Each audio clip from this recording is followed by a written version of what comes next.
Hello friends, പുതിയൊരു വീഡിയോയിലേക്ക് സ്വാഗതം. ഇനി നമുക്ക് പ്രീവിയസ് ഇയർ ക്വസ്റ്റ്യൻ പേപ്പറിൻ്റെ ഇംഗ്ലീഷ് പാർട്ടും ഗ്രാമറും നോക്കാം. വീഡിയോയിലേക്ക് പോകാം. 61 Suma broke the glass. Answer option B didn't she.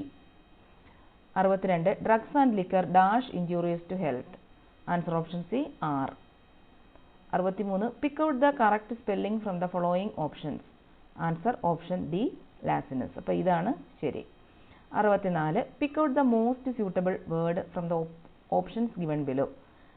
Lily gave up the struggle in dash. Answer option C despair.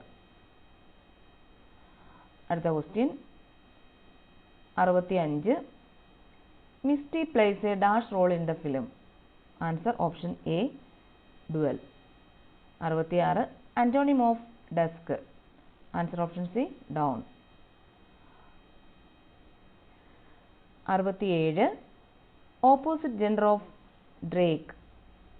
Answer option B duck. അപ്പം ഡ്രേക്ക് എന്ന് പറഞ്ഞാൽ എന്താണ്? ആൺ താറാവ് എന്നാണ് അർത്ഥം. അപ്പം ഇതിൻ്റെ മെയിൽ ഫീമെയിൽ അങ്ങനെയുള്ള കുറേ ഉണ്ട്. അപ്പം അത് പ്രത്യേകമായിട്ട് വേറൊരു വീഡിയോയിൽ തരാം. 68 Ronald is coming dash an aeroplane. Answer option C by. അടുത്തത് 69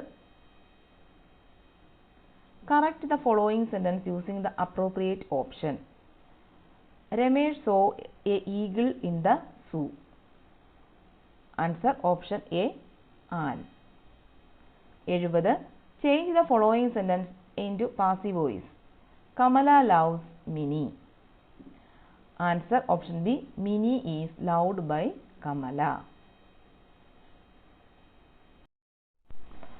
അപ്പോൾ നമ്മൾ ഇന്ന് പഠിക്കാൻ പോകുന്നത് ടെൻസ് ആണ്. ടെൻസ് അഥവാ കാലം. ഇപ്പോൾ ടെൻസ് എന്ന് പറഞ്ഞാൽ എന്താണ്? കാലം.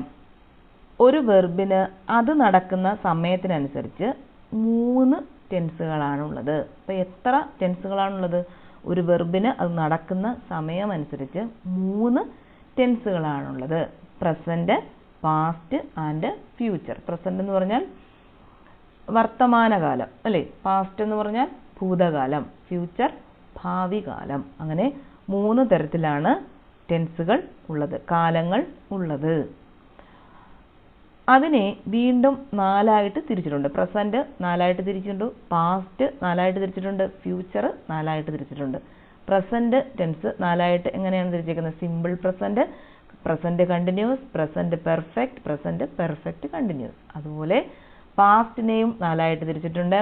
Simple past, past continuous, past perfect, past perfect continuous. അതുപോലെ ഫ്യൂച്ചറിനെയും 4ആയിട്ട് തിരിച്ചിട്ടുണ്ട്. Simple future, future continuous, future perfect, future perfect continuous. അങ്ങനെ ടോട്ടൽ 12 ടെൻസ് ഫോംസ് ആണ് ഉള്ളത്. അപ്പം നമുക്ക് ആദ്യം അതിനകത്ത് സിമ്പിൾ പ്രസൻറ്റ് എന്താണെന്ന് പഠിക്കാം. അപ്പം സിമ്പിൾ പ്രസൻറ്റ്,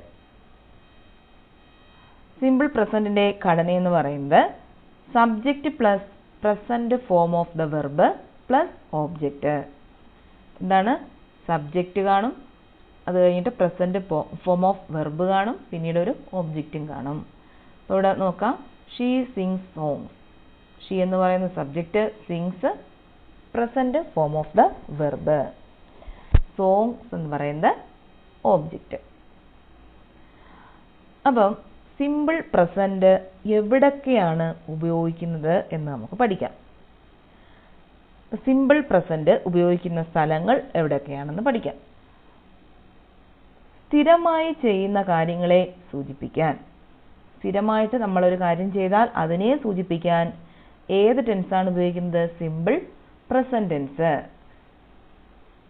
ഉദാഹരണം, I get up every day at 5 o'clock. 5 ആണേ, 5 o'clock. അപ്പം ഞാൻ എല്ലാ ദിവസവും 5 മണിക്ക് എഴുന്നേൽക്കുന്നു, അല്ലെങ്കിൽ 6 മണിക്ക് എഴുന്നേൽക്കുന്നു. അപ്പം സ്ഥിരമായിട്ടൊരു കാര്യം ചെയ്യുവാണെങ്കിൽ അത് സൂചിപ്പിക്കാൻ നമ്മൾ ഉപയോഗിക്കുന്ന ടെൻസ് സിമ്പിൾ പ്രസൻറ്റ് ടെൻസ് ആയിരിക്കും. പിന്നീട് പ്രപഞ്ച സത്യങ്ങളെ സൂചിപ്പിക്കാൻ, പ്രപഞ്ച സത്യങ്ങളെ സൂചിപ്പിക്കാൻ ഉപയോഗിക്കുന്ന tense simple present.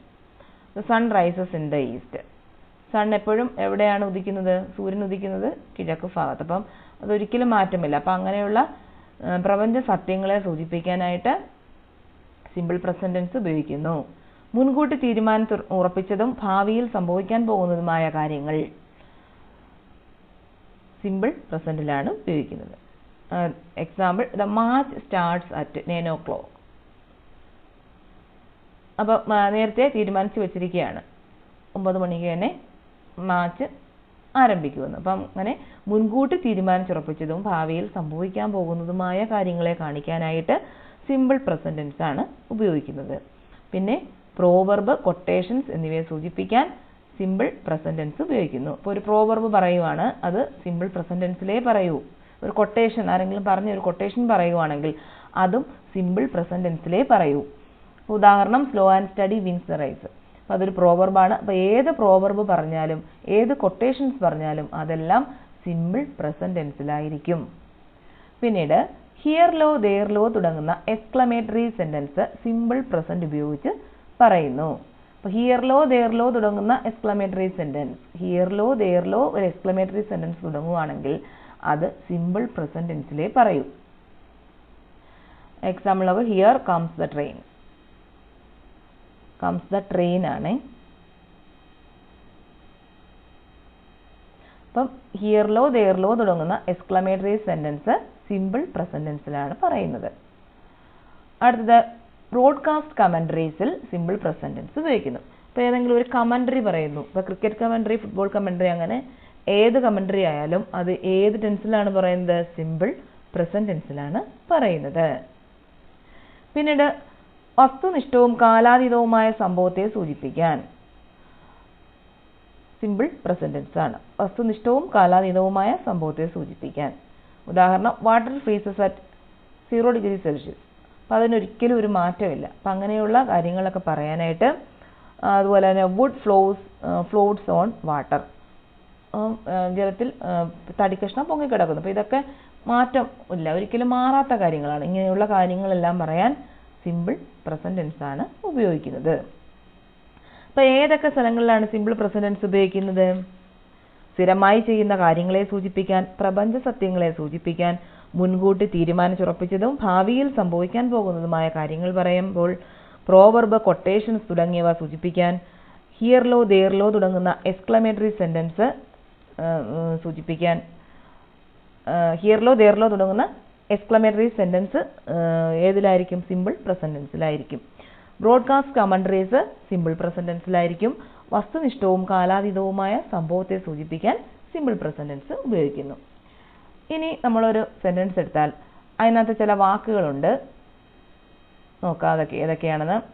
Always, generally, occasionally, every day, several times, often, frequently, annually, every week, seldom, usually, rarely, daily, every month, never. അപ്പം ഈ വാക്കുകൾ ഒരു സെന്റൻസിൽ ഉണ്ടെങ്കിൽ, ഒരു സെന്റൻസിൽ ഈ പറയുന്ന വാക്കുകൾ ഉണ്ടെങ്കിൽ അത് സിമ്പിൾ പ്രസന്റ് ടെൻസ് ആയിരിക്കും. സിമ്പിൾ പ്രസന്റ് ടെൻസിലെ പറയൂ.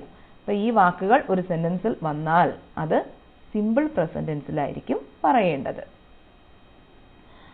പരീക്ഷയ്ക്ക് ഏതെങ്കിലും ഒരു ഈ വാക്കുകളിൽ ഏതെങ്കിലും ഒന്ന് ആ സെന്റൻസിൽ കാണും. നമുക്ക് ഈസി ആയിട്ട് തന്നെ അത് എഴുതാനും പറ്റും. ഗ്രാമർ വളരെ ഇമ്പോർട്ടൻ്റ് ആണ്. അപ്പോൾ നല്ലപോലെ തന്നെ പഠിച്ചു പോവുക. ഓക്കെ.